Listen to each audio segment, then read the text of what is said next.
aujourd'hui, Dieu va accepter ce que moi je veux faire. Ah, le serviteur dit, moi je n'ai pas de problème.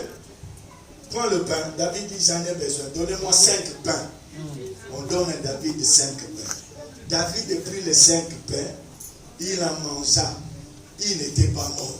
Dieu n'était même pas contre lui. David a mangé le pain consacré. Le pain destiné au sacrificateur. Lui qui n'était pas sacrificateur. Parce que c'était le pain consacré. Ce n'était pas le pain ordinaire. Écoutez, j'aimerais dire à quelqu'un ce matin. Ce que Dieu prépare pour toi, ce n'est pas quelque chose d'ordinaire, mais c'est quelque chose d'extraordinaire. Parce qu'en Christ, nous ne sommes plus dans la vie d'ordinaire. En Christ, tu es entré dans la vie d'extraordinaire. Parce que ta vie est consacrée à Dieu. Ta vie est devenue sacrée. Toutes les choses que Dieu va accomplir dans ta vie seront des choses sacrées. Amen. Est-ce que je me fais comprendre? C'est-à-dire, on n'a pas de pain ordinaire. Lorsqu'on parle d'ordinaire, c'est-à-dire c'est la logique, c'est d'habitude. Parce qu'aujourd'hui même en Europe, notre vie est devenue l'habitude. C'est-à-dire nous savons combien nous gagnons, nous savons combien nous dépensons. C'est-à-dire il n'y a rien qui vient, c'est-à-dire on n'expérimente même pas la grâce de Dieu. Tout le monde sait, je gagne 1200. Quand j'enlève 200, je fais ceci, à la fin je vais avec ça. Le mois prochain, ça sera la même chose. Écoutez, Dieu est capable de changer les choses. Amen. Même si le système français ne change pas, Dieu est capable de changer les choses pour toi. Voilà pourquoi ce matin, je voudrais te dire, les choses ordinaires ne sont plus pour toi.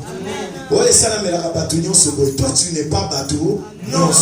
David a mangé le pain consacré. Or, Dieu avait dit ceci. Le pain que vous allez me consacrer. Vous savez, le problème, c'était quoi? Ce pain-là n'était fabriqué que par les sacrificateurs. Ce n'était pas le pain qu'on trouvait dans le boulangerie ou c'est pas moi, dans des alimentations. C'était le sacrificateur qui travaillait ce pain. Et ils étaient le seul qui avait le droit d'en manger. Mais David a pris ce pain, il en a mangé. C'est pour dire, bien aimé dans le Seigneur, il y a des choses dans ta vie. Les gens vont dire que notre Dieu n'est pas bon. Parce que le oiseau paie sa moto, il ne fallait pas y aller. Il y a des choses que Dieu va accomplir dans votre vie. Les gens vont dire que Dieu il est injuste. Il n'est pas juste. Parce que la façon dont moi je crains le Seigneur, parce que je le crains plus que lui, je l'aime plus que lui, je le sers plus que lui. Mais comment il est béni plus que moi? Il y a des choses que Dieu accomplit. Il n'a pas besoin de conseiller. Il n'a pas besoin de demander des choses chez quelqu'un. Il le fait parce qu'il est Dieu. Il accepte parce qu'il est Dieu. Et je déclare sur ta vie, je le déclare et c'est là au nom puissant de Jésus. Tu mangeras les choses que tu n'as jamais travaillé. Tu auras les choses que toi tu n'étais pas capable d'avoir. Parce que la grâce de Dieu se manifeste dans ta vie au travers de Jésus. Donne-moi ce pain-là. Moi je vais en manger.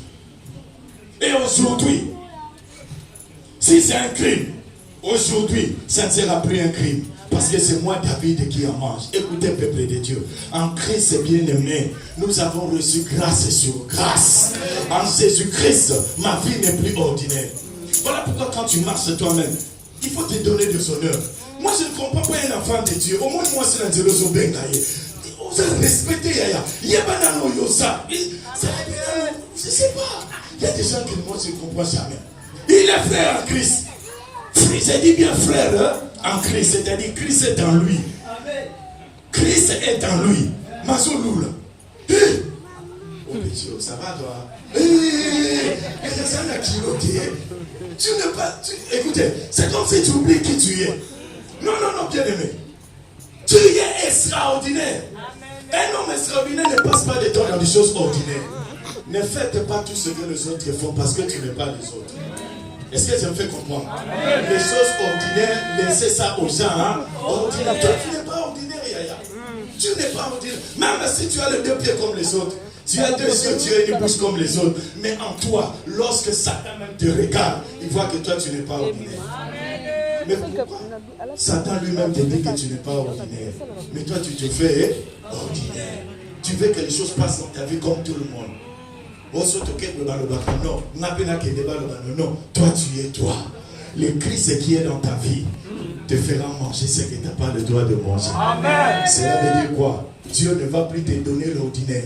Ce qui est réservé, c'est ce qui sera pour toi. Amen. Et je vais te dire la deuxième des choses. La première des choses, c'est qui est réservé pour toi. La deuxième des choses, Dieu nous donne toujours ce que lui-même a déjà goûté. Amen. Le problème, c'était quoi?